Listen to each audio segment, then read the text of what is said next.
Hi guys, this is Ramen and welcome back to my channel. Today I'll show you how to create this type of typography text using Pixellab. So without any further, let's get started. So at first you need to download this text.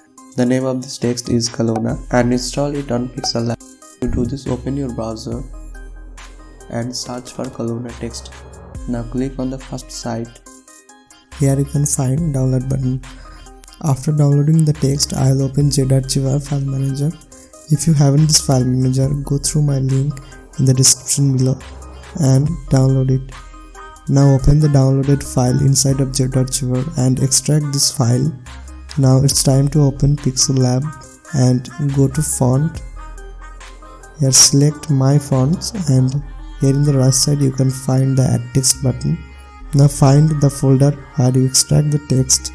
Here is the text. Check the box. Now click add selected. Now it's done.